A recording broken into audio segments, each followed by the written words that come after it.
नमस्कार, आप देख रहे हैं दूरदर्शन के साथ। मैं हूं मोनालिसा। स्वागत है आपका हमारे खास कार्यक्रम वाद संवाद में। एक ऐसा कार्यक्रम जिसमें हम खेती किसानी से जुड़े किसी गंभीर मुद्दे को मंथन के जरिए एक दिशा देने की कोशिश करते हैं। आज के कार्यक्रम में चर्चा का विषय है किसानों का बजट। साल 2016 को नोटबंदी जैसे बड़े फैसले के लिए हमेशा याद किया जाएगा, लेकिन किसानों के लिए ये साल सरकार के और एक बड़े ऐलान के कारण ऐतिहासिक बन गया। वो ऐलान है 2022 तक किसानों की आमदनी को दुगना कर देने का। घोषणा पर अमल के लिए पिछले बजट से शुरू हुआ ये सिलसिला अगले आम बजट में कैसी रफ्तार पकड़ता है, ये अब कुछ ही दिनों में पता चल जाएगा। आगामी 1 फरवरी को वित्त मंत्री श्री अरुण जेटली संसद के समक्ष बजट पेश करेंगे, जिसमें सरकार के इरादों की बानगी मिलेगी। इस कार्यक्रम में आज हम बजट के माध्यम से कृषि क्षेत्र पर पड़ने वाले प्रभावों की चर्चा करेंगे। कार्यक्रम के दौरान हम ये भी जानने की कोशिश करेंगे कि मौजूदा वित्त वर्ष के बजट प्रस्तावों ने खेती किसानी पर किस तरह के प्रभाव डाले और आने वाले बजट से हम क्या उम्मीदें कर सकते हैं। इस विषय पर विस्तार से चर्चा करने के लिए हमारे साथ स्टूडियो में बेहद ही खास मेहमान मौजूद हैं। हमारे साथ हैं 2 पूर्व केंद्रीय राज्य मंत्री और लोकसभा सदस्य भारतीय जनता पार्टी के श्री प्रहलाद पटेल, इनके साथ ही एनसीपी के श्री तारिक अनवर, नीति आयोग में कृषि सलाहकार डॉक्टर जेपी मिश्र और वरिष्ठ आर्थिक पत्रकार और मिंट के एग्जीक्यूटिव एडिटर श्री अनिल पद्मनाभन। आप सभी का बहुत बहुत स्वागत है इस कार्यक्रम में। तो किसानों का बजट, इस पर चर्चा की शुरुआत हम करते हैं। उससे पहले आइए देख लेते हैं ये रिपोर्ट।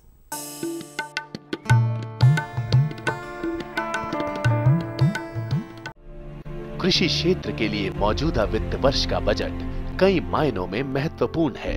सरकार ने खेती के विकास के लिए धन के आवंटन में रिकॉर्ड बढ़ोतरी की घोषणा की है। न सिर्फ खेती बल्कि खेती से जुड़ी सभी सेवाओं पर होने वाले सरकारी खर्च में भारी बढ़ोतरी हुई है। मौजूदा वित्त वर्ष का बजट पेश करते समय ही वित्त मंत्री ने 2022 तक किसानों की आय दोगुना करने का संकल्प दोहराया था। वित्त मंत्री ने देश की खाद्य सुरक्षा के लिए किसानों की सराहना करते हुए कृषि क्षेत्र को बेहतर सुविधाएं देने की बात कही। केंद्रीय बजट में कृषि क्षेत्र को मिलने वाले धन में 84% की बढ़ोतरी की गई है। मौजूदा वित्त वर्ष में केंद्र सरकार ने कृषि पर 47,912 करोड़ रुपए खर्च करना तय किया है। सरकार ने इस साल 80 लाख हेक्टेयर भूमि को सिंचित करने के लिए विभिन्न सिंचाई योजनाओं पर 17,000 करोड़ रुपए खर्च करने का लक्ष्य रखा है। साथ ही सरकार ने अगले 5 साल में सिंचाई योजनाओं पर 86,500 करोड़ रुपए खर्च करने का ऐलान भी किया है। सिंचाई योजनाओं को और वित्तीय सहायता देने के लिए नाबार्ड के तहत 20,000 करोड़ रुपए का एक फंड बनाने की घोषणा की गई है। प्रधानमंत्री फसल बीमा योजना पर होने वाले खर्च को 2,589 करोड़ रुपए से बढ़ाकर 5,500 करोड़ रुपए कर दिया गया है। साथ ही कृषि क्षेत्र को मिलने वाले बैंक ऋण में भी भारी बढ़ोतरी का लक्ष्य रखा गया है। बजट घोषणा के मुताबिक बैंक मौजूदा वित्त वर्ष में 9 लाख करोड़ रुपए कृषि ऋण देंगे, जो पिछले वित्त वर्ष दिए गए कृषि ऋण के मुकाबले 50,000 करोड़ रुपए ज्यादा है। ग्रामीण क्षेत्रों में रोजगार के बेहतर अवसर प्रदान करने के लिए Mahatma Gandhi rural employment guarantee act के तहत होने वाले खर्च में 3,800 करोड़ रुपए की बढ़ोतरी कर उसे 38,500 करोड़ रुपए करने का लक्ष्य रखा है। बजट घोषणाओं से साफ है कि कृषि और ग्रामीण इलाकों के विकास पर खास तवज्जो दिया जा रहा है।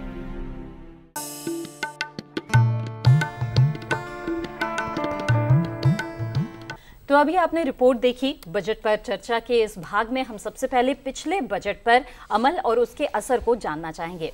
तो आइए शुरुआत करते हैं देश के नीति निर्माता नीति आयोग में सलाहकार डॉक्टर जेपी मिश्र से। मिश्र जी, हमें ये बताएं कि पिछले बजट से इस बजट तक के सफर को आप किस तरह से देखते हैं? पिछले बजट में कई महत्वपूर्ण सरकार ने कई महत्वपूर्ण कदम उठाए थे जी, जिसके बारे में मैं आपको विस्तार पूर्वक बताना चाहूँगा। पिछले बजट में भारत सरकार ने प्रधानमंत्री कृषि सिंचाई योजना के लिए, जो कि एक बहुत ही महत्वपूर्ण योजना थी और जिसके लिए सरकार ने करीब 5500 करोड़ रुपए का प्रावधान किया था बजट में, उस पे बहुत ही विस्तार पूर्वक काम किया गया। नीति आयोग ने एक रोड मैप भी बनाया प्रधानमंत्री कृषि सिंचाई योजना के लिए।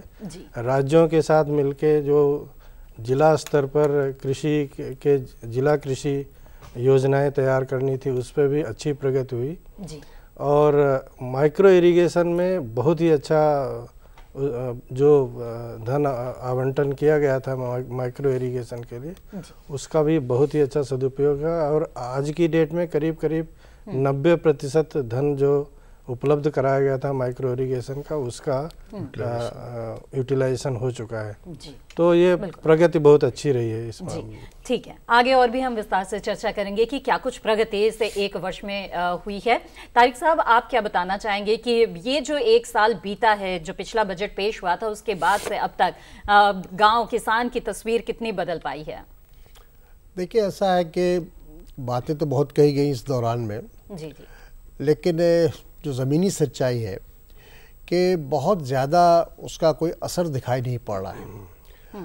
अभी आपने अपने परिचय में कहा कि 2022 तक जो किसान हैं उनकी आमदनी दुगनी करने का प्रयास है जी। हमारे वर्तमान सरकार का, लेकिन 2022 तो बहुत दूर है, लेकिन उसका एक झलक दिखाई पड़ना चाहिए। एक लोगों को महसूस हो, खासतौर पर किसानों को ये महसूस होना चाहिए कि 2022 तक का जो टारगेट है वो शायद पूरा होगा।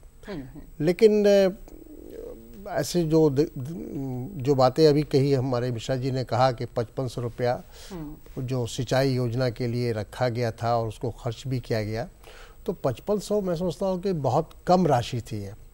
और चूँकि एक सिंचाई एक हमारे देश में कृषि के क्षेत्र में बहुत ही आवश्यक है, क्योंकि आज भी हमारे यहाँ ज़्यादातर जो है वो हम बारिश पर मुनहसर करते हैं और जो हम सिंचाई लोगों को प्रोवाइड नहीं कर पा रहे हैं, उनको नहीं दे पा रहे हैं। तो इसके लिए एक बड़ी योजना की ज़रूरत थी, बड़ी राशि की ज़रूरत थी, तो वो कमी दिखाई, यानी कि आपके अनुसार ये राशि और ज्यादा होनी चाहिए थी। प्रहलाद जी, जैसा कि तारिक साहब ने कहा है और अहम बात कही है उन्होंने कि सरकार जो बार बार कहती है किसानों की आमदनी को दुगना करने की बात, उसकी एक झलक इस एक साल में मिलनी चाहिए थी। आपके अनुसार क्या वो झलक मिली इस एक साल में?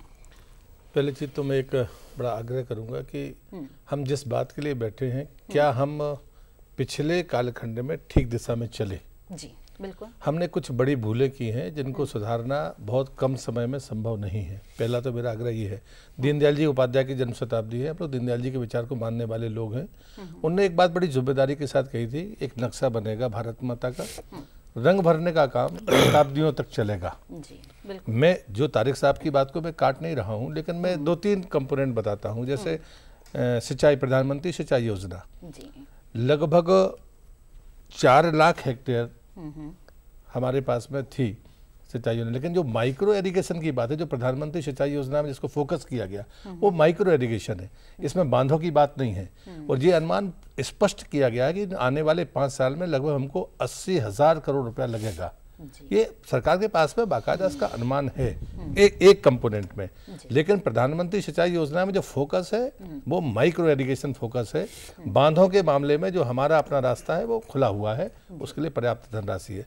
दूसरी बात, जो उपलब्धि की बात है, जो दिखनी चाहिए, आपको ये देखना पड़ेगा कि पहले जो टेस्टिंग लैब थी, अगर हम मानते हैं कि सावल मिट्टी के परीक्षण के बगैर कभी मिट्टी स्वस्थ नहीं हो सकती, पंजाब हरियाणा उसका उदाहरण है। हम एक गलत रास्ते पर गए, हरित क्रांति के रास्ते पर, आज वो कैंसर स्टेट बन गए। ये दुनिया जान रही है, देश भर नहीं दुनिया जान रही है, और हम बदनाम हुए और हमारे लिए संकट पैदा हुआ। और इसलिए अगर स्वास्थ्य मिट्टी का ठीक करना है तो आपके पास कुल 15 लैब थी, अब वो 460 हुई है। राज्यों को आपने 4000 लैबों को टेस्टिंग के लिए मौका दिया है, लेकिन आप सैंपलिंग अगर देखेंगे तो 2,33,00,000 सैंपल इस वर्ष में हुए हैं। ये कम है, मैं मानता हूँ कि ये बड़ी संख्या नहीं है, लेकिन अगर हम पिछले रिकॉर्ड को देखेंगे कि हमारे पिछले 40 साल में हमने कितने परीक्षण किए, कितनी सैंपलिंग की है, कितने किसानों को इसमें हमने हिस्सेदार बनाया। दूसरी बात आती है कि हमने क्या कार्ड दिए। हाँ, हमने कार्ड दिए लगभग 4 लाख, वो 4 करोड़, लेकिन इतने ही प्रिंटेड है। तो मुझे लगता है कि और ये ऐसी सतत प्रक्रिया है जिसको आप ये नहीं कह सकते कि सब यहाँ पर खत्म कर दिया जाएगा। तो ऐसे ये 1 साल हुआ है और इस 1 साल के दौरान कुछ चीजें हुई हैं, जैसा कि मिश्र जी और प्रहलाद पटेल जी के अनुसार माइक्रो इरिगेशन और जो सॉइल हेल्थ कार्ड, मृदा स्वास्थ्य कार्ड योजना है, उसके तहत कुछ प्रगति दिख रही है। आइए अनिल जी से जान लेते हैं कि उनकी क्या राय है पिछले बजट और आने वाला बजट जो पेश होने जा रहा है उसके सफर को। अनिल जी, आप किस तरह से देखते हैं? मोना जी, ये तो साफ है कि एक काफ़ी स्टेप सरकार ने उठाए थे पिछले बजट में, लेकिन हमें 2-3 बातों को ध्यान रखना पड़ेगा कि ध्यान रखना चाहिए, क्योंकि जो हमारा जो कृषि का स्थिति है इस वक्त वो एक सूखे से निकलता हुआ आ रहा है। तो पिछले, आप जानते हैं, ये जो बरसात हुआ है पिछले 3-4 साल में, 3 तो continuous back to back drought हुए हैं, सूखे पड़े। और अभी ये जो नॉर्थ ईस्ट मानसून है इसका भी साउथ में बहुत ही कम बरसात पड़ा है, तो केरला वगैरह स्टेटों में तो साउथ ईस्ट मानसून भी नहीं रहा। तो मतलब एक तरीके से कृषि पे एक बहुत बड़ा प्रेशर है। तो आप जब ये नतीजे तुरंत देखना चाहते हो, ये शायद दिखेंगे नहीं। एक तो वो, दूसरा ये जो सरकार ने जो प्रोग्राम उठाए हैं, ये मीडियम टू लॉन्ग टर्म इसका इम्पैक्ट निकलेगा। तो जैसे प्रधानमंत्री ने कहा 2022 तक कोई डेडलाइन है, तो उस वक्त शायद ये, बट मुझे तो लगता है वो बहुत ही एम्बिशियस डेडलाइन है, लेकिन ठीक है, वो डेडलाइन रखा है तो उस पे उस टाइम उनकी मतलब कंपैरिजन हो सकता है। और तीसरी बात ये है कि जो हमारा जो कृषि है, अब ये एक ट्रेडिशनल कृषि नहीं रहा है, ये बहुत बदल चुका है। एंड ये सरकार की नीतियों में यह बहुत कम दिख रहा है कि ये नए नीति लाने का बहुत ही, I mean it's very important, इसको नए नीति लाएं। लेकिन ये जो है वो, ये सरकार थोड़ा इसमें ये रिकग्निशन नहीं है इनमें अभी। जैसे कि अभी मैं क्विकली उदाहरण दूं कि हॉर्टिकल्चर जो है आजकल फूड ग्रेन इकोनॉमी से आगे बढ़ा हुआ है। अब इसमें जो रिस्क है, जोखिम है, वो बहुत है। अब जो क्रॉप इंश्योरेंस करके एक स्कीम नया लाए, लेकिन इसमें ज़्यादा किसान अभी जिन्होंने इसको सब्सक्राइब नहीं किया है, लेकिन ऐसे और भी जो ये रिस्क को कवर करने के लिए सरकार को स्टेप्स उठाने पड़ेंगे। तो आगे इसका जवाब ले लेते हैं। प्रहलाद जी यहाँ पर मौजूद हैं। जी प्रहलाद जी। नहीं, मुझे लगता है कि बहुत वैलिड पॉइंट आपने उठाया है। और होता यह है कि जैसे जैविक खेती के लिए अगर किसी प्लाट को आप सैंपलिंग, जैसे 1000 क्लस्टर बनाए हैं, तो 3 साल तो हमको इंतजार करना ही पड़ेगा अगर हम किसी रासायनिक खाद से विकृत जमीन को ठीक करना चाहते हैं और जैविक खेती करना चाहते हैं। एक मिनिमम टाइम 3 वर्ष है।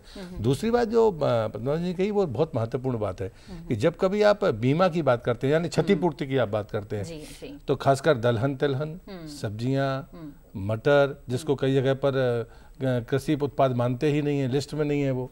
तो अभी ये बहुत सारी विसंगतियां हैं जिनको लिस्ट करना है। मटर, मध्य प्रदेश बहुत बड़ा उत्पादक है, लेकिन चूंकि हमारे यहाँ कृषि की जीन्स में मटर का उल्लेख नहीं था, तो उसकी मंडी नहीं है और उसको कृषि जीन्स नहीं माना जाता, तो उसका लाभ नहीं मिलता। और इसलिए कहीं मछली है, कहीं अंडा है, जिनको कृषि उत्पाद माना है, नारियल है। तो आप, हमारे यहाँ जो देश की विभिन्नता है, उसके लिए आपको कम से कम 2022 कोई लंबा समय नहीं है। और इसलिए ये कोई ऐसी चीज भी नहीं है कि हम वजन लें और अचानक हमको भाग और वजन दोनों मिल जाएगा।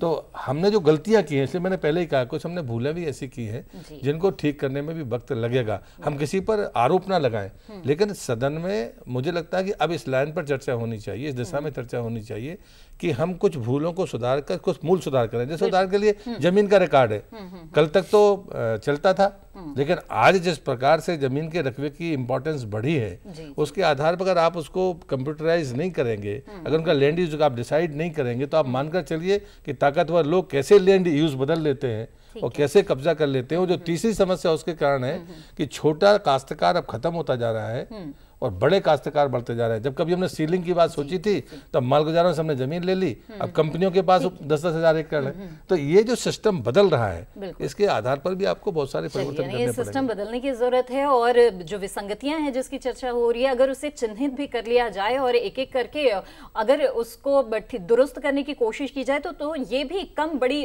उपलब्धि नहीं है, ये भी कम बड़ा कदम नहीं है। इस तरह से कई और कदम हैं जिसके बारे में कई तरह की चर्चाएं होती रही है। नोटबंदी एक अहम विषय रहा है इस पूरे साल। तो आइए बात करते हैं। तारिक जी, ये बताएं कि नोटबंदी प्रमुख घटना रही है पिछले दिनों की। सरकार ने किसानों पर लेकिन इसकी आंच न आए, इसके लिए कई कदम उठाए भी हैं एक के बाद एक। आप इसके बारे में क्या कहना चाहेंगे? देखिए, नोटबंदी का वैसे तो हम लोगों का मानना ये है कि समाज के हर वर्ग को उसने किसी न किसी रूप में क्षति पहुंचाई है। अच्छा। लेकिन विशेष रूप से किसानों को और जो किसान जो खेती करने वाले मजदूर किसान हैं उनको, क्योंकि नोटबंदी ऐसे समय में हुआ जब उस वक्त खरीफ की खेती होनी थी और उस समय किसानों को पैसे की ज़रूरत थी, चाहे वो अच्छे बीज को ख़रीदने का हो, खाद खरीदने का हो या और जो भी दवाइयाँ खरीदनी हो। लेकिन बुआई तो आंकड़े तो यही बता रहे तारिक साहब कि बुआई अच्छी हुई है। नहीं, देखिए वो आंकड़े से हम सहमत नहीं है, क्योंकि अब ये तो समय बताएगा।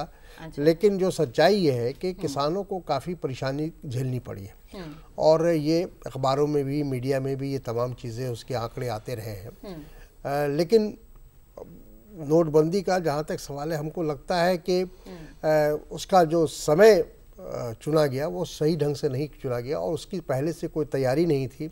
और ख़ास के किसानों के पास तो बहुत जो राशि होती है वो उनके खून पसीने की राशि होती है और बहुत कम उनके पास उस तरह का धन होता है।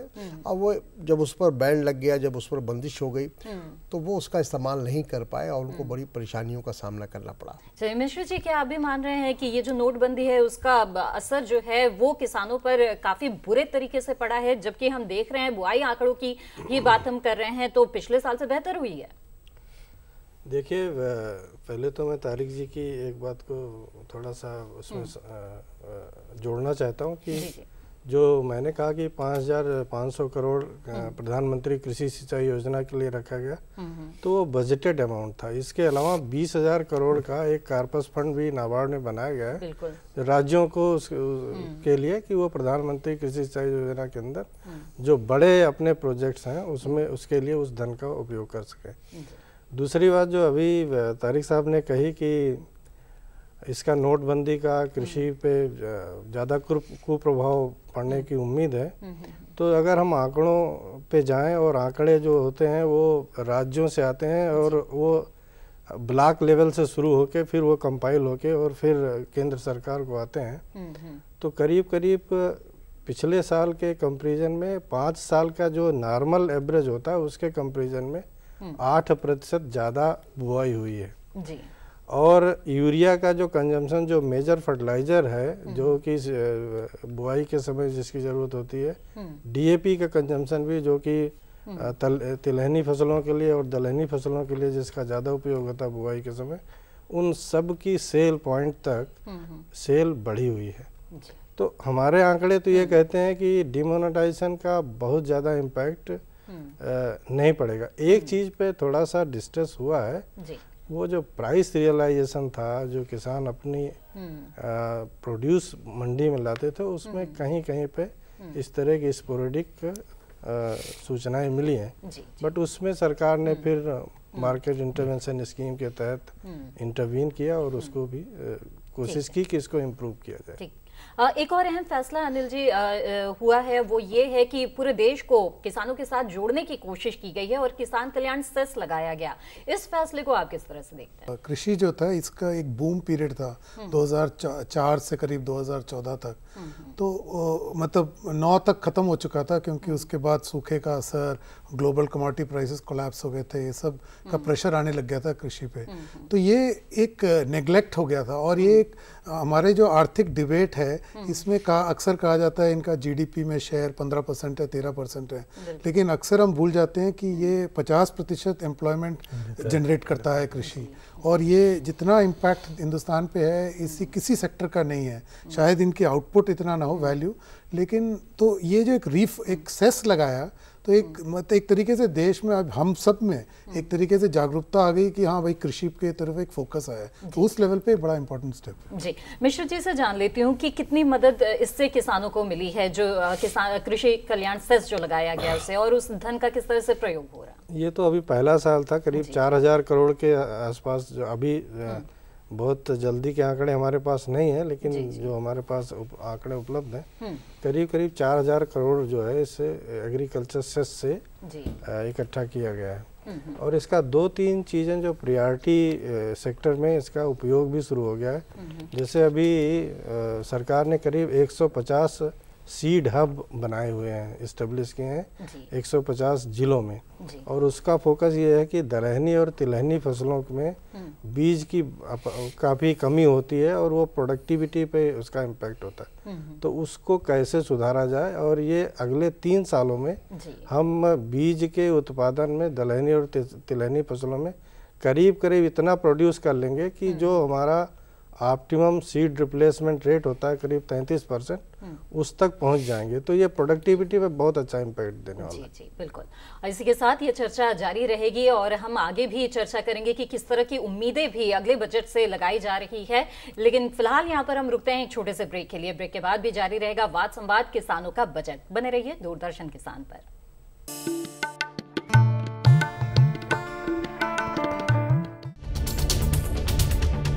हम आ रहे हैं आपके गांव।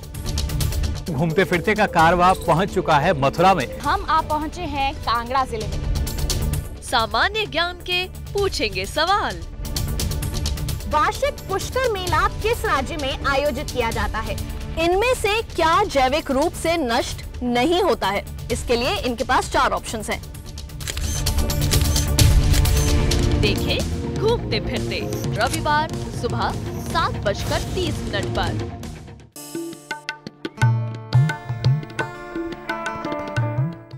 ब्रेक के बाद दूरदर्शन किसान पर एक बार फिर से आप सभी का स्वागत है। वाद संवाद में आप देख रहे हैं किसानों का बजट। चर्चा को आगे बढ़ाने से पहले आइए देखते हैं ये report.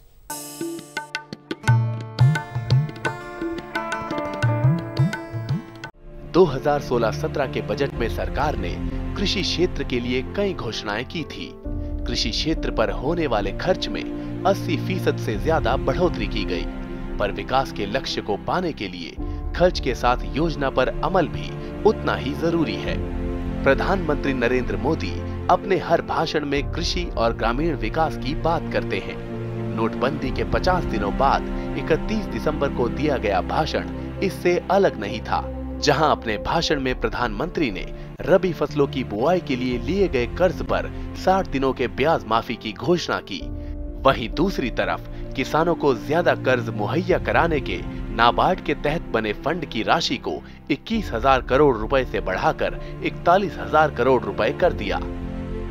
District cooperative central bank और प्राइमरी सोसाइटी से जिन किसानों ने खरीफ और रबी की बुआई के लिए कर्ज लिया था, उस कर्ज के 60 दिन का ब्याज सरकार वहन करेगी और किसानों के खातों में ट्रांसफर करेगी।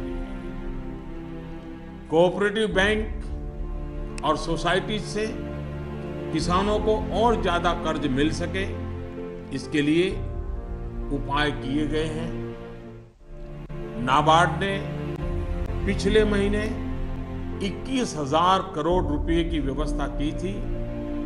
अब सरकार इसे लगभग 2 गुना करते हुए इसमें 20,000 करोड़ रुपए और जोड़ रही है। इतना ही नहीं, 3 करोड़ किसान क्रेडिट कार्ड को डेबिट कार्ड में तब्दील किया जाएगा, जिससे किसान इस कार्ड का इस्तेमाल किसी भी तरह की खरीदारी के लिए कर सकेंगे। बजट में घोषित सभी योजनाओं पर भी काफी तेजी से काम चल रहा है। सिंचाई सुविधाओं को बढ़ावा देने के लिए बजट में 20,000 करोड़ रुपए के निवेश से लंबी अवधि का फंड बनाने की घोषणा की गई थी। नाबार्ड ने अक्टूबर में इस फंड की शुरुआत कर दी है। इस फंड के तहत 32,000 करोड़ रुपए का कर्ज सैंक्शन भी कर दिया गया है। बजट में कृषि क्षेत्र को 9 लाख करोड़ बैंक ऋण देने की बात भी कही गई थी। सितंबर महीने तक इसमें 7,56,000 करोड़ रुपए का कर्ज किसानों को दिया जा चुका है। देश में 100% यूरिया में नीम कोटिंग की शुरुआत हो गई है। नीम कोटेड यूरिया जहां पैदावार के लिए बेहतर है, वहीं सब्सिडी वाले यूरिया के गैर कृषि इस्तेमाल को भी इससे रोका जा सकेगा। किसानों को फसल के बेहतर भाव दिलाने के लिए राष्ट्रीय कृषि बाजार ऑनलाइन पोर्टल का विस्तार 10 राज्यों की 250 मंडियों तक हो गया है। साथ ही पशुओं की ऑनलाइन खरीद फरोख्त के लिए राष्ट्रीय स्तर पर ई पोर्टल तैयार कर पशु हाट बना है। मनरेगा और फसल बीमा जैसी योजनाएं ग्रामीण इलाकों में सामाजिक सुरक्षा मुहैया कराने के लिए महत्वपूर्ण काम कर रही हैं। मौजूदा वित्तीय साल के बजट में फसल बीमा योजना के लिए 5,500 करोड़ रुपए खर्च करने का प्रावधान रखा गया है। 2016 के दौरान खरीफ के मौसम में 3 करोड़ 66 लाख किसानों को फसल बीमा से जोड़ लिया गया है। ये संख्या 2015 में 3 करोड़ 10 लाख थी। ग्रामीण विकास मंत्रालय के मुताबिक महात्मा गांधी ग्रामीण रोजगार गारंटी योजना के तहत तेजी से काम हो रहा है। मंत्रालय मौजूदा वित्त वर्ष में मनरेगा पर 15,000 करोड़ अतिरिक्त खर्च का अनुमान किया है। बजट में मनरेगा पर 38,500 करोड़ रुपए खर्च का प्रावधान रखा गया है।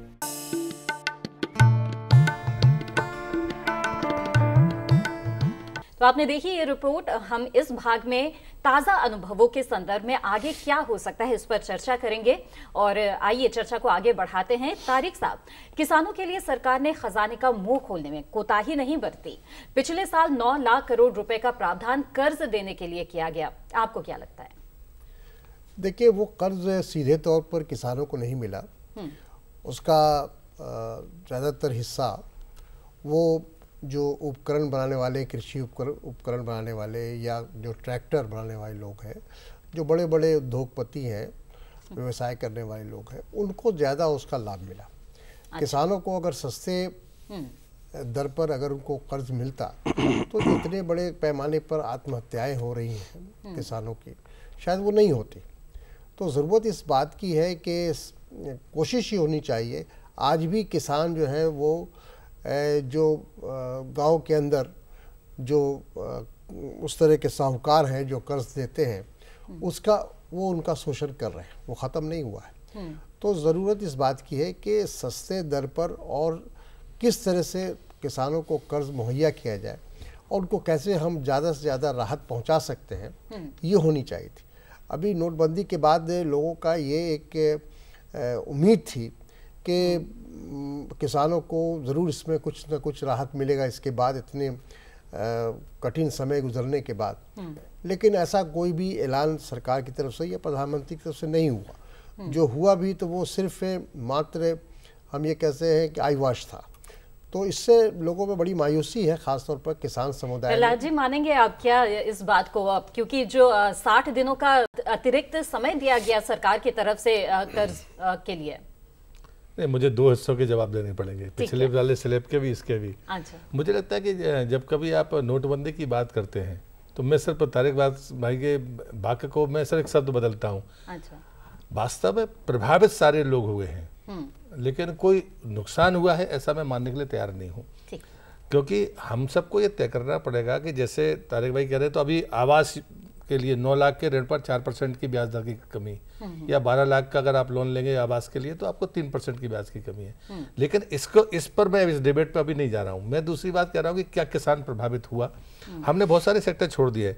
फसल बीमा योजना आपने छोड़ दी, जहाँ पर 5,300 करोड़ रुपया, और वास्तव में गया राज्य उसकी इकाई होती है इम्प्लीमेंटेशन की। अगर कोई राज्य सरकार अगर किसान का भला नहीं चाहती है या उस योजना को इम्प्लीमेंट नहीं करना चाहती तो ये डिबेट का विषय अलग है। इसलिए खेती की पर बात करते समय या खेती की योजनाओं के समय आपको विचार करना पड़ेगा। कल ही ऊर्जा मंत्री ने 4 राज्यों में 80 लाख ऐसे पंप मुफ्त में देने की बात की और मेंटेनेंस भी सरकार करेगी। उसमें कर्नाटक, आंध्र, महाराष्ट्र और राजस्थान राज्य अभी प्रोजेक्ट के रूप में आप, और 30% बिजली उसमें बचेगी।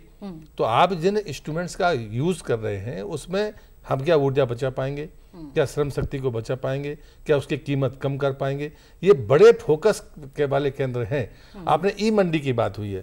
किसान, हम लोग अगर कहीं विपणन ठीक नहीं होती है, मार्केटिंग हमको नहीं मिलती, जैसे कि मिश्रा जी ने एक बात का उल्लेख किया, मैं पूरी तरह से सहमत हूँ।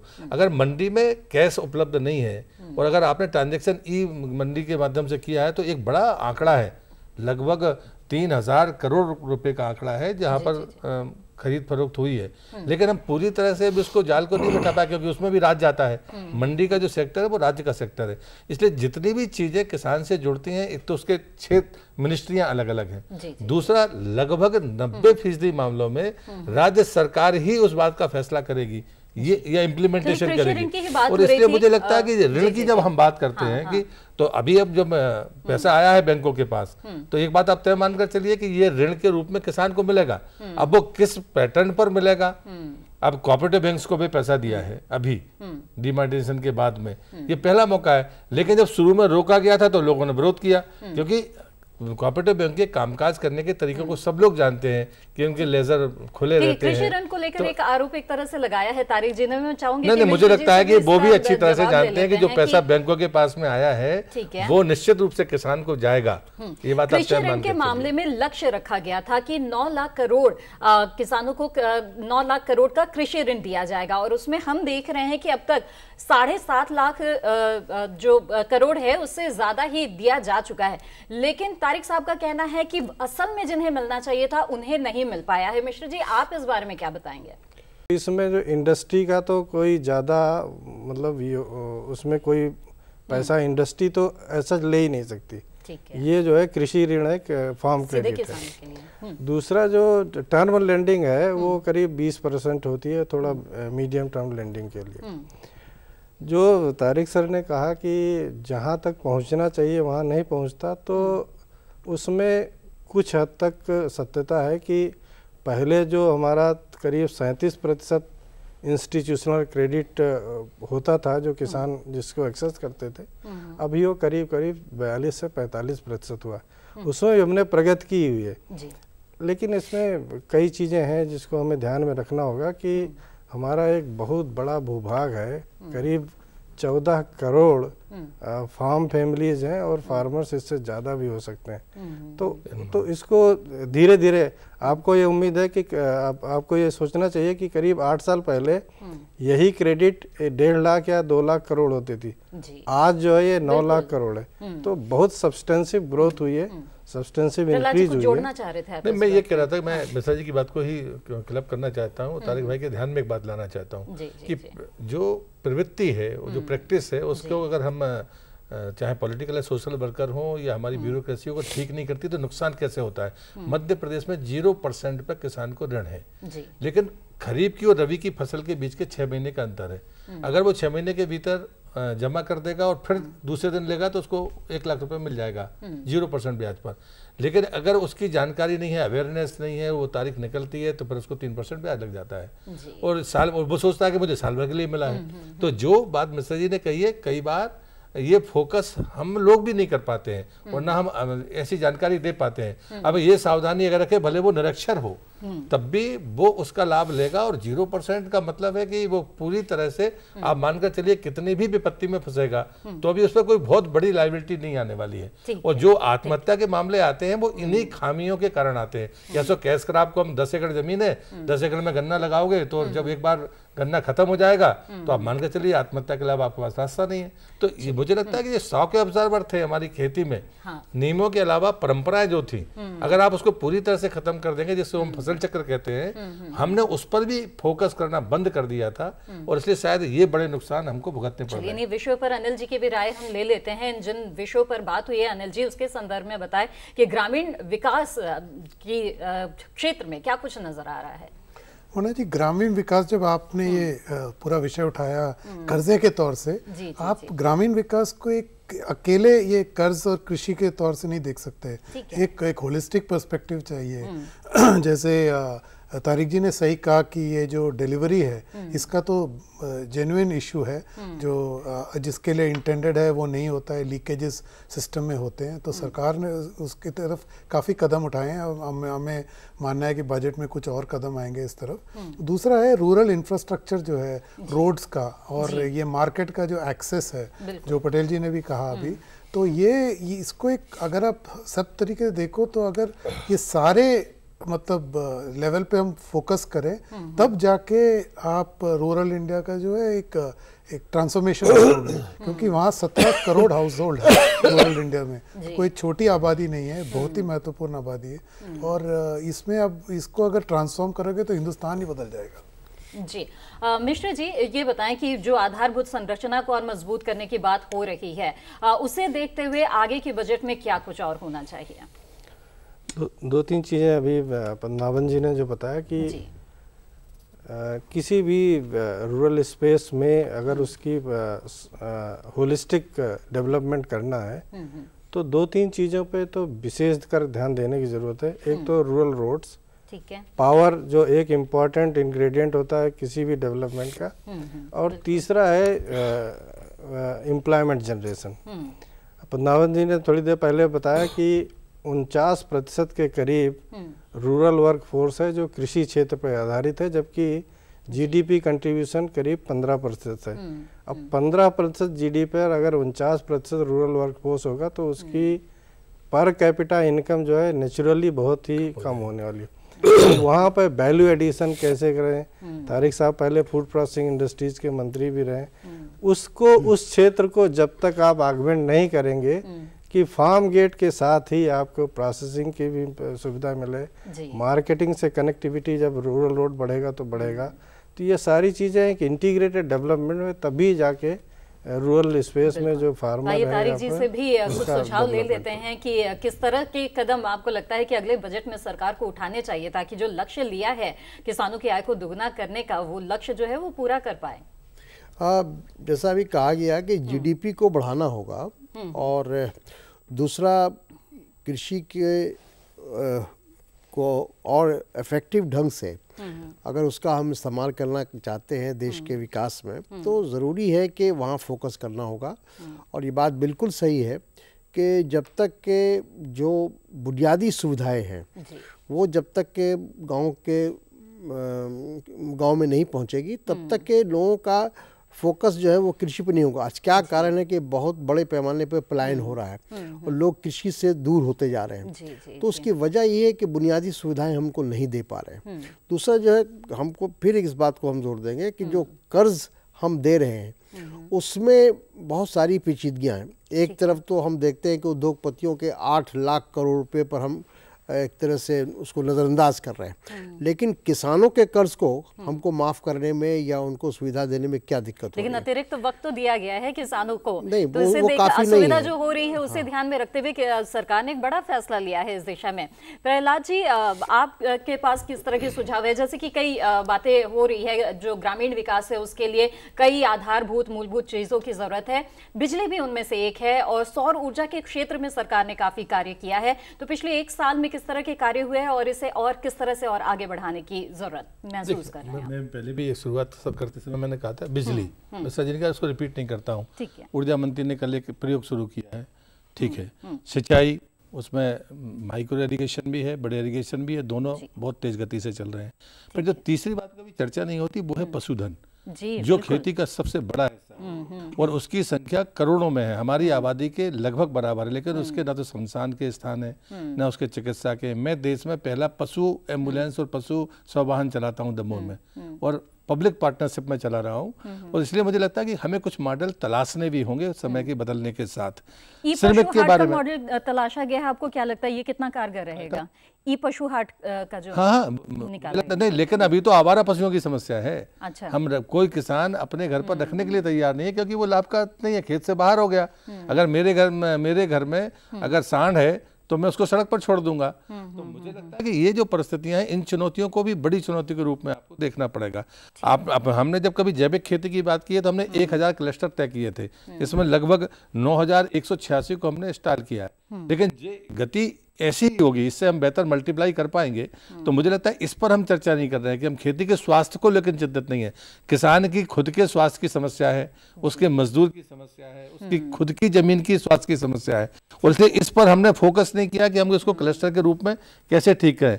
हमारा अस्पताल है तो पशु का है कि नहीं है, फिर उसके बाद में जमीन के लिए हमारे पास में प्रयोगशाला है कि नहीं है। हमने कभी, अगर पिछला रिकॉर्ड देखेंगे, मैं तारिक भाई को कहूँगा कि इसकी तुलना होनी चाहिए कि क्या हमने इन क्लस्टर पर कभी गंभीरता से विचार किया है। पर मैं ऐसे ही बात कर रहा था कि भाई ई मंडी की जब हम बात करते हैं तो ये क्यों जरूरी है? अगर हम ई रिकॉर्ड की बात करते हैं तो किस किस का, जमीन का भी चाहिए, पशुओं का भी चाहिए, मकान का भी चाहिए, और जो पब्लिक कम्युनिटीज के जो हमारे लैंड यूज हैं उनको हम नहीं कहेंगे तालाबों पर अट्टालिकाएं बन गई हैं, जो गुनहगार तो हम ही हैं। फिर जो सबसे बड़ी समस्या, मैं नरसिंहपुर जिले से आता हूँ जहाँ एशिया महाद्वीप की सबसे उपजाऊ भूमि है। हमने बंधान प्रणाली, हमारी देश की सबसे अच्छी बंधान प्रणाली थी, कैश कराप के चक्कर में हमने तोड़ दी। नर्मदा भी प्रभावित हो रही है और हमारा वाटर लेवल भी जा रहा है। तो वो बिहार में भी है, बिहार के भी 2 सेक्टर में जानता हूँ, तारिक भाई अच्छे जानते हैं, शायद उनकी कॉन्स्टिट्यूंसी के आसपास है। हमने अपनी बंधान प्रणालियों को मजबूरी में खत्म किया है। हम जानते थे कि इसका नुकसान हमको होने वाला है। तो किसान की इन चिंता और चुनौतियों के बारे में भी हमको मिलजुल कर तय करना पड़ेगा कि देखिए, इसमें राजनीति मत करिए, क्योंकि ये देश में स्वावलंबन के लिए जरूरी है और रोजगार के लिए जरूरी है, खेती दोनों बातों के लिए जरूरी है। तो हमें उसके परिप्रेक्ष्य में देखना पड़ेगा। ठीक है, अनिल जी से भी एक राय ले लेती हूँ। जैसे डिजिटल इंडिया की बात हो रही है और आपने भी बताया ई मंडी की बात है, ई नैम है, ताकि वाजिब भाव जो है, मूल्य है, वो किसानों को दिलाया जा सके। पशुधन की आपने बात की है, ये पशु हाट की शुरुआत की गई है ताकि जो खरीद फरोख्त होती है पशुओं की, उसमें किसी तरह की जो समस्याएं हैं, उलझने हैं, उससे जो किसान है वो दूर हो जाए, इसके लिए ये कोशिश भी शुरू की गई है। इन कोशिशों को किस तरह से आप देख रहे हैं अनिल जी, और आगे के बजट में इसमें और क्या आप उम्मीदें लगा रहे हैं? ये हमारी उम्मीद तो ये बजट से है कि ये जो अभी शुरुआत हुआ है फोकस एग्रीकल्चर का, इस पे ज़्यादा फोकस रहेगा। इसके 2-3 कारण हैं। एक तो जैसे हमने पहले ही बोला था कि सूखा जो किसान क्षेत्र, कृषि क्षेत्र है, सूखे से गुजर रहा है पिछले 4 सालों से, तो इसका प्रभाव तो बहुत ही भयंकर हुआ है। और दूसरा, कमोडिटी प्राइसेस ग्लोबली जो गिर चुका है। दूसरा जो विषय नोटबंदी का, आप हमें अभी कोई डेटा तो नहीं है, लेकिन जो हमें दिखने को आया है, ये हॉर्टिकल्चर लेवल पे जो नुकसान हुआ है फलों और ये वेजिटेबल्स वगैरह में, ये तो तस्वीरों से मीडिया में जो रिपोर्ट आए हैं हमने देखे हैं, तो इसका तो नुकसान ज़रूर हुआ है। और जब माइग्रेंट लेबर वगैरह हुआ है, अब इसका आप उदाहरण ले सकते हो, ये मनरेगा से भारत सरकार इस साल मनरेगा में 58,000 करोड़ इन्होंने स्पेंड किया अभी तक। तो मतलब वो आधा तो सूखे के लिए और इस नोटबंदी के लिए है। तो ये बजट में इस तरीके से एक मलम ज़रूर लगाएंगे वित्त मंत्री, ये हमारी उम्मीद है। चलिए, कई उम्मीदें हैं और इन उम्मीदों पर आगे भी हम चर्चा जारी रखेंगे। फिलहाल कार्यक्रम में वक्त हो गया है एक छोटे से ब्रेक का। जारी रहेगा वाद संवाद, आप बने रहिए दूरदर्शन किसान पर।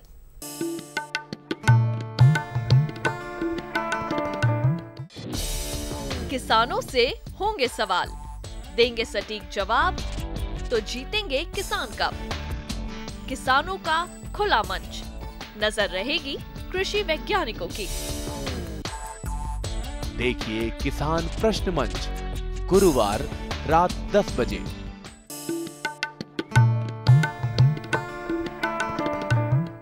ब्रेक के बाद आपका दूरदर्शन किसान पर फिर से स्वागत है। वाद संवाद में आप देख रहे हैं किसानों का बजट। चर्चा को आगे बढ़ाने से पहले आइए देखते हैं ये रिपोर्ट।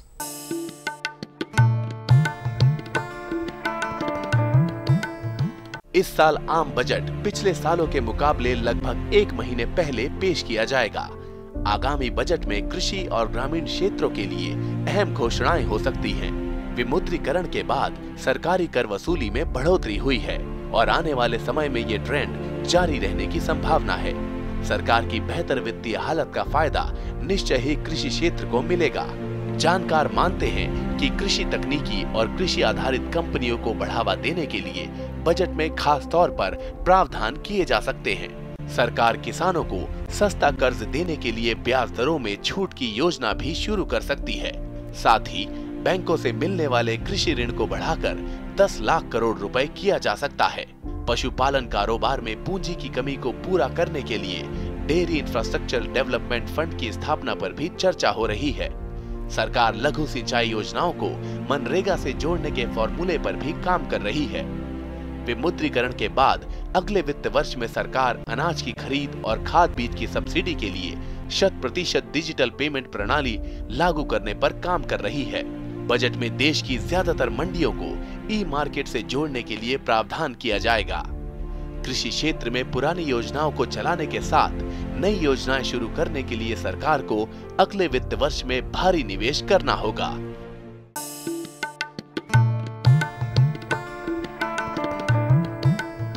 तो आपने रिपोर्ट देखी, आइए चर्चा को और आगे बढ़ाते हैं और किस तरह का हो अगला बजट, क्या उम्मीदें हैं, क्या कुछ गांव को देखते हुए, किसानों को देखते हुए और क्या कुछ इस दिशा में होना चाहिए, इस पर चर्चा को आगे बढ़ाते हैं। अनिल जी, ये बताएं कि नोटबंदी के बाद मनरेगा पर भार बढ़ा है, इससे देखते हुए आगे का रास्ता किस तरह से तय किया?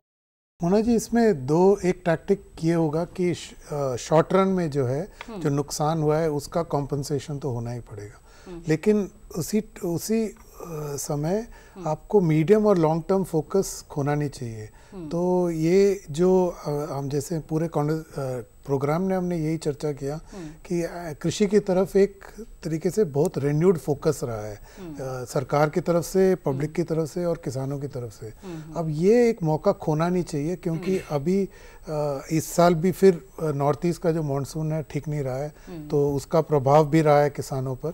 तो इसको देख के और मतलब रूरल इंफ्रास्ट्रक्चर जो है इसको भी एक दिशा है, तो इसको एक तरीके से होलिस्टिकली फाइनेंशियल इंक्लूजन जो है इसको, इस पे भी ज़बरदस्त जोर चाहिए। तो कृषि का जो ट्रांसफॉर्मेशन देखते हैं, रूरल इंडिया का ट्रांसफॉर्मेशन देखते हैं, एक सब तरीके से इस पे एक तरीके से प्रहार करना होगा। एक ही दिशा से देखना एक गलत होगा। ठीक है प्रहलाद जी, हम कई विषयों पर बात कर रहे हैं, जिसमें अब ये भी बात हुई है कि सरकार ने कई तरह की कोशिशें की है ताकि जो किसान हैं उनको वाजिब मूल्य भी मिल सके। ये बताएं, इसके बावजूद भी ये एक समस्या किसानों के सामने रहती है, आगे इस दिशा में क्या कोशिश और की जा सकती है? नहीं, देखिए, जैसे प्रधानमंत्री सड़क योजना अटल जी ने शुरू की थी, उसने बहुत लाभ दिया। अब फोकस हो रहा है कि मंडी और ब्लॉक के अंदर की तरफ अच्छे रोड बने। लेकिन इसके अलावा मैं दूसरी बात कहता हूँ कि दलहन और तिलहन ऐसी फसलें हैं, हर राजनेता जानता है कि वो प्रकृति आधारित है। अभी तुषार लग गया और मांग और पूर्ति का अंतर है। हमारे यहाँ दलहन का क्षेत्र हिंदुस्तान में जितनी हमारी मांग है उससे बहुत कम है, और लेकिन सबको पता है कि वो प्रभावित होता है इससे। इसके लिए हमने कोई लॉन्ग टर्म पॉलिसी नहीं बनाई। कुछ बीज आए हैं जो दिसंबर में फसल आ जाती है, लेकिन वो फिर स्वाद से वंचित हैं या वो पौष्टिक चीज़ें, पौष्टिकता उनमें नहीं है जो 120 दिन की है। तो मुझे लगता है कि इन पर बात होना चाहिए। दूसरी बात में भंडारण, हमारे यहाँ Madhya Pradesh surplus where housing है और पंजाब में ओपन में आप रख रहे हो, आप अनाज को चढ़ा रहे हैं, या कुछ ऐसे राज्य हैं। तो हमने कभी भी तो कुल मिलाकर हमने इसमें रेशनलाइजेशन नहीं किया कि हम वास्तव में इसके बीच में किसको मौका दे रहे हैं। और हमने या तो ताकतवर व्यक्ति ले गया या फिर जहाँ पर जिसने पहले इनिशिएट किया, हमने कभी एक वैज्ञानिक तरीके से सर्वेक्षण नहीं किया, ना फसलों का ना भंडारण का। जहाँ पर अनाज नहीं होता और आप पहुँचाते हैं तो फिर आप भंडारण का प्रबंध वहाँ पर करते हैं या फिर खाली समय में वहाँ पर करिए। सरकार ने, प्रधानमंत्री जी ने ये बात कही है कि हम बरसात में अनाज ले जाकर उन क्षेत्रों में जहाँ पर कमी है वहाँ पर हम पहुँचाएंगे। तो मुझे लगता है कि जब कृषि के बारे में आप विचार करते हैं तो ये सारे सेक्टर पर भी को नहीं भूलना चाहिए कि फूड एंड सिविल सप्लाई भी उससे प्रभावित होगी, उससे ट्रांसपोर्ट भी प्रभावित होगा, उससे आपका जो फूड सिक्योरिटी का मामला है वो भी प्रभावित होगा। लेकिन फूड सिक्योरिटी में आपको इन दोनों को अलग रखना पड़ेगा, चावल और गेहूं को अलग और दलहन तिलहन सब्जी इस सेक्टर को अलग। तो जब आपने बीमा योजना सरकार लेकर आई तो उसने बाकायदा उसके स्लैब बनाए कि भाई फसल का अलग होगा, सब्जी का अलग होगा, बाकी कैश क्रॉप का अलग होगा, गेहूं के लिए अलग होगा, और दोनों फसलों के लिए भी, रबी और खरीफ के लिए भी अलग से स्लैब बताए हैं। और इसलिए लेकिन कभी भी मुझे तो ये लगता है कि संसद में कभी इस विस्तार के साथ में बहस होनी चाहिए कि हम जो जनप्रतिनिधि बैठते हैं, अब आप दाल का रेट बढ़ जाएगा, दूध का बढ़ जाएगा तो आंदोलन होगा, लेकिन उसकी मांग पूर्ति पर कभी इस देश में चर्चा नहीं होगी। तो ये किसान के लिए बहुत दुर्भाग्यपूर्ण है। और ये नई पीढ़ी कोई खेती में जाना नहीं चाहती क्योंकि वो घाटे का सौदा है, जो आंकड़ा मिश्रा जी ने बताया है।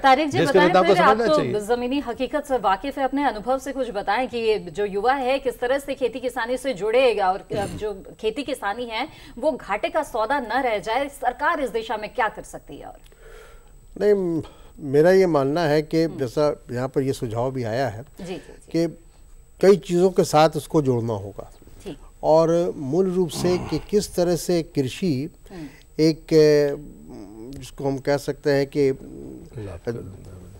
प्रॉफिटेबल एक काम हो, जिसमें लोगों की दिलचस्पी हो, खास कर जो युवा पीढ़ी है, जो नौजवान आज आ रहे हैं, उनकी दिलचस्पी कम होती जा रही है। तो इसको, जैसा प्रहलाद जी ने भी कहा कि पशुपालन से इसको जोड़ने की बहुत ज़रूरत है, क्योंकि हम लोग जो देखते हैं, जो आत्महत्या की जो घटनाएं होती हैं, उसका जब एक बार सर्वे किया गया था तो ये देखा गया कि वो किसान ज़्यादा आत्महत्या होने की जो पूरी तरह से कृषि पर निर्भर थे, लेकिन जिनके पास वैकल्पिक व्यवस्था थी, चाहे वो पशुपालन की व्यवस्था हो या और कोई व्यवस्था हो, तो वो उससे आत्महत्या की तरफ उनका ध्यान नहीं गया।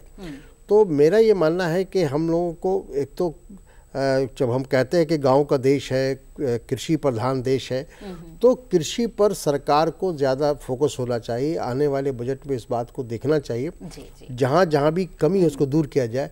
पूरी तरह से जो बेरोजगारी है वो मनरेगा पर ही निर्भर है, मनरेगा के द्वारा ही वहाँ के मजदूरों को या जो गरीब किसान हैं उनको कुछ रोजगार मिलता है।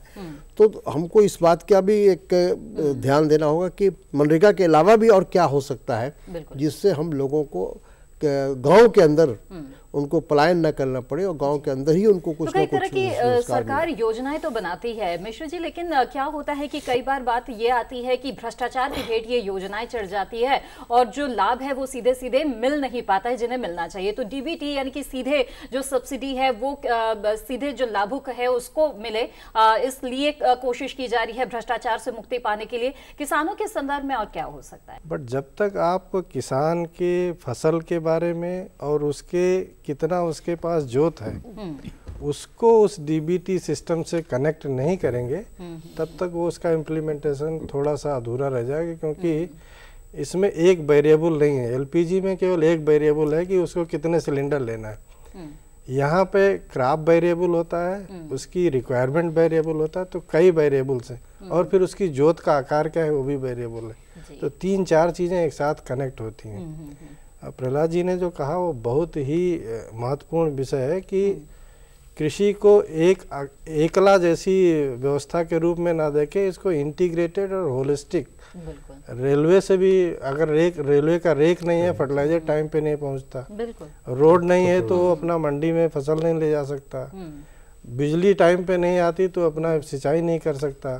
तो ये तमाम चीज़ें जब तक इंटीग्रेटेड, जैसे तारिक साहब ने कहा कि जब तक आप जहाँ पे जो प्रोड्यूस हो रहा है गांव का नौजवान, जब तक उसके लिए आप कोई ऑन फार्म जो है वो तो है ही है, ऑफ फार्म एक्टिविटी भी वहीं पे क्रिएट नहीं करेंगे तब तक ये जो डिस्कनेक्ट है वो इम्प्रूव नहीं होगा।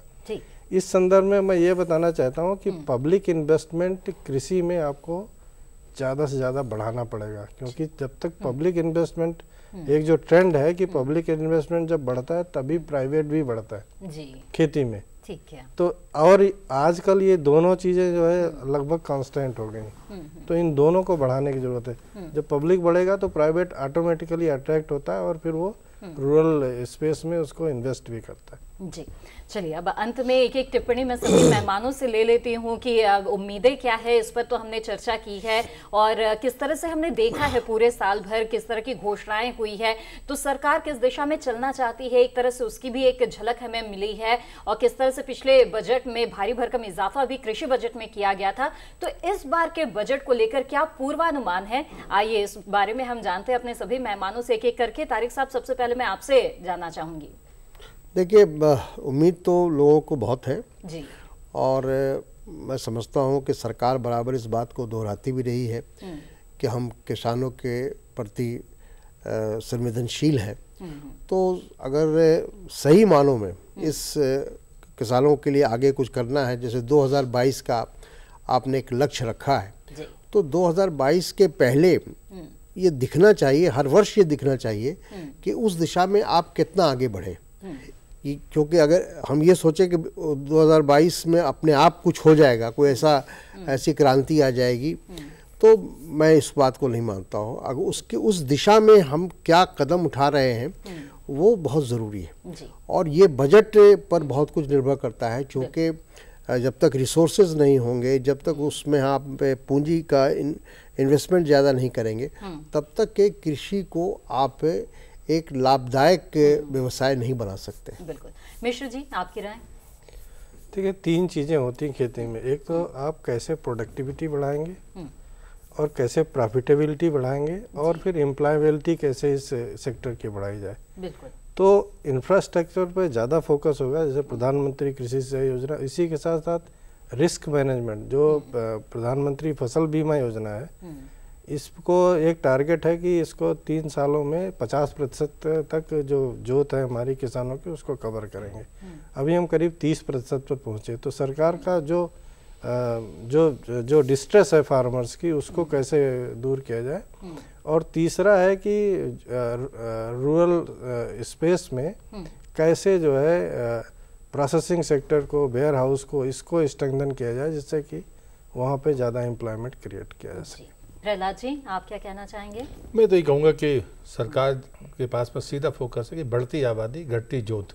2022 तक जमीन नहीं बढ़ेगी, आबादी बढ़ जाएगी, आवश्यकताएं बढ़ेंगी, और इसलिए इसी संसाधन में कि हमारी जमीन भी बीमार ना हो और हमारे लोगों के लायक हम स्वावलंबी बनाने का काम करें, और रोजगार भी उससे चूंकि पैदा होता है, और नए नौजवान के लिए ये साबित, इसके लिए ये सुनिश्चित करना कि अगर वो खेती में काम करेगा तो सम्मान का जीवन भी जिएगा और 2 टाइम की उसकी सम्मान की रोटी होगी।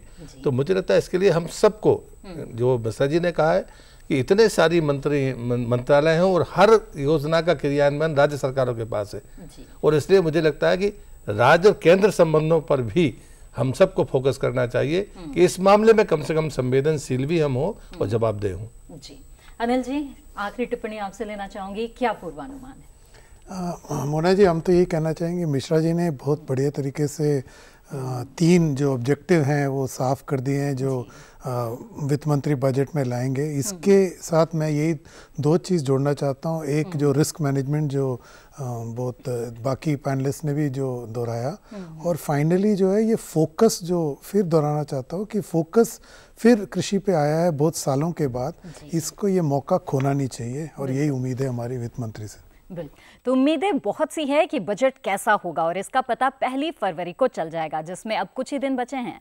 सरकार कृषि क्षेत्र में त्वरित विकास की पक्षधर है। उम्मीद है कि आगामी बजट में ऐसी कई योजनाएं शुरू की जाएंगी जो कृषि क्षेत्र में तरक्की की रफ्तार को बढ़ाने का काम करेंगी। चर्चा में भाग लेने के लिए हमारे सभी मेहमानों का बहुत बहुत धन्यवाद। और हाँ, 1 फरवरी को डीडी किसान बजट पर खास शो बहुत ही खास मेहमानों के साथ करने जा रहा है, जिसे देखना मत भूलिएगा। बहरहाल मुझे दीजिए इजाजत, नमस्कार।